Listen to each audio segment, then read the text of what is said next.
कि बेटियां नसीब से तो बेटे दुआओं के बाद आते हैं। अजी हम लड़के हैं जनाब, हम कुछ जिम्मेदारियों के साथ आते हैं। आधी उम्र जिम्मेदारियां समझने में गुजर जाती है तो आधी उसे निभाने में। पूरा बचपन किताबों में गुजरता है तो जवानी कमाने में।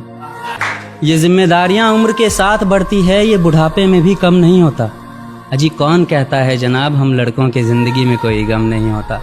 कभी बेटा बनकर तो कभी बाप का फ़र्ज़ निभाना पड़ता है। कभी खाने के लिए नखरे होते हैं तो कभी खाली पेट भी चलाना पड़ता है। कभी माँ की गोद में सोते हैं तो कभी जिम्मेदारियों की बोझ में। कभी नौकरी की तलाश में रहते हैं तो कभी सुकून की खोज में। हम हर किसी की तकलीफ़ें समझते हैं मगर अपनी तकलीफ़ों का किसी से जिक्र नहीं करते। जिम्मेदारियों के पीछे कुछ इस कदर भागते हैं कि अपनी ख्वाहिशों की भी फिक्र नहीं करते।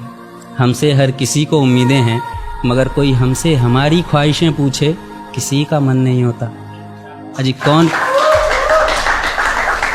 कौन कहता है जनाब हम लड़कों के ज़िंदगी में कोई गम नहीं होता।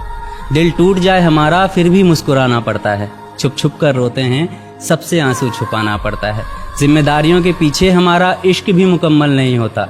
घुट घुट कर जीते हैं, हंसने मुस्कुराने का भी दिल नहीं होता। जिम्मेदारियां निभाते निभाते हमारे खुद के कोई अरमान नहीं बसते। अपनी ख्वाहिशें दफना देते हैं क्योंकि हमारी ख्वाहिशों के लिए आसमान नहीं बसते। हम हर किसी का घाव भरते हैं मगर हमारा कोई मरहम नहीं होता। अजी कौन कहता है जनाब हम लड़कों के ज़िंदगी में कोई गम नहीं होता। कि उम्र के हर पड़ाव पर हज़ारों परेशानियां होती है। वो कंधे दुखते बहुत हैं जिन पर जिम्मेदारियां होती हैं।